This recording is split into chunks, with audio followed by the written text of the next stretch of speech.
حضرت عمر فاروق رضی اللہ تعالیٰ عنہ، سیدنا عمر فاروق رضی اللہ تعالیٰ عنہ کے ایمان لانے کے بعد کے اب حالات میں بتاؤں، قریش نے مل کر کے ایک ایگریمنٹ سائن کیا، کس کے ساتھ؟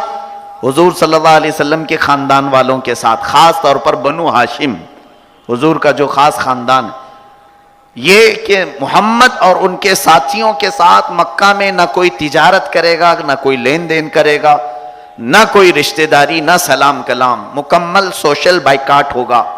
اور یہ لکھ کر کے کعبے کے دروازے پر لٹکا دیا گیا تھا، یہ جو ایگریمنٹ ہے لکھ کر کے لٹکا دیا گیا تھا کہ کوئی بھی محمد اور ان کے ساتھیوں کے ساتھ سوشل ورکس، جو کچھ بھی سماجی ورکس ہوتے ہیں، کچھ بھی نہیں کرے گا۔ تو اس چیز کو کفار مکہ نے کمزور کرنے کے لیے کیا ہے۔ ایک بات میں آپ کو بتاؤں، کافروں کا طریقہ کیا ہے؟ جب کھل کر کے لڑ نہیں سکتے تو اکنامک طریقے سے کمزور کرنے کی پہلے کوشش کرتے ہیں۔ یہ ہر زمانے میں رہا۔ امریکہ عراق سے لڑ نہیں پاتا تھا، امریکہ کے دانت کھٹے ہو گئے تھے، تو اس نے 10 سال تک پابندی لگا رکھی عراق پر، 10 سال تک، کہ کوئی بھی یہاں سے لین دین نہ کرے، ایکسپورٹ امپورٹ نہ ہو سکے۔ 10 سال کے بعد پھر جا کر اپنی بزدل فوج کو اتارا، جب وہاں کے لوگ نہتے ہو گئے تھے، کمزور ہو گئے تھے، اکنامکلی بہت ہی کمزور ہو گئے تھے۔ عراق کی کرنسی ایک زمانے میں اتنی بلند تھی کہ ہمارے عراق کی ایک دینار ہمارے انڈیا کے 70 روپے تک پہنچ جاتے تھے، لیکن آج اس کی کرنسی کو اتنا گرایا گیا ہے کہ عراق کی، میں کیسے بتاؤں آپ کو، انڈیا کے اور عراق کے درمیان اتنا فرق ہے کہ آپ انڈیا کے 1000 روپے دیں گے تو عراق کے 18,000 روپے ہو جاتے ہیں، اتنا لو کرنسی ہے۔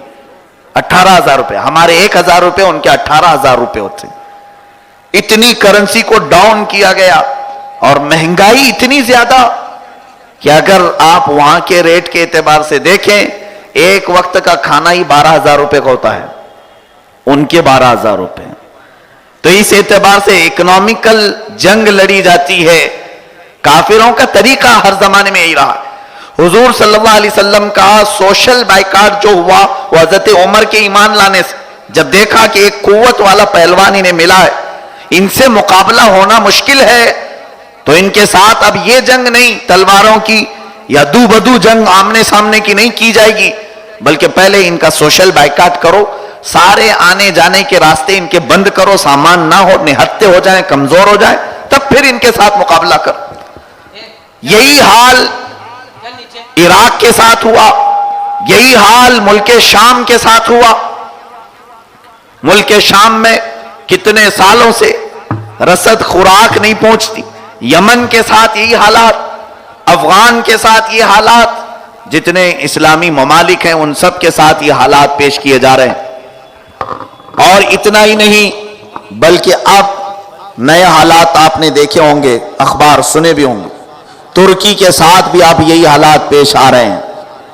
ترکی اسلامی ایک ملک جہاں ایک نڈر لیڈر اب وجود میں آیا ہے، وہ کفار و مشرکین سے آنکھوں سے آنکھیں ملا کر بات کرنے لگا ہے، بیت المقدس کے مسئلے کو اٹھانے لگا ہے، فلسطین کے کمزوروں پر بات کرنے لگا ہے، برما میں ہونے والے ظلم کے خلاف آواز اٹھانے لگا ہے۔ تب پھر امریکہ کی نیند حرام ہو چکی ہے، یورپین کنٹریز کی اب نیند خطرے میں ہے، ترکی کے ساتھ مقابلہ نہ ہوگا، اس لیے اب اس کا سوشل بائیکاٹ کیا جا رہا ہے۔ ترکی پر پابندی لگاؤ، اس کی کرنسی کو ڈاؤن کرو۔ چند دنوں پہلے لیرہ ترکی میں جو چلتے ہیں ان کی قیمت 2 لیرہ $1 کے برابر ہوتے تھے، یعنی انڈیا کے 26 روپے کا 1 لیرہ تھا، لیکن ابھی دیکھا جائے تو تقریباً گرا کر اس کی کرنسی کو 9 روپے تک لایا گیا ہے۔ میرے عزیزو، یہ باتیں میں اس لیے کر رہا ہوں کہ یہ اس زمانے کی جنگ اکنامیکل لڑی جا رہی ہے، اقتصادیات کے اعتبار سے لڑی جا رہی ہے۔ مسلمانوں کو اب بھی پتنجلی خریدنے کا شوق ہے۔ یہ ساری چیزیں اس لیے ہوتی ہیں کہ پروڈکٹس لا کر کے تمہاری حلال کمائی کو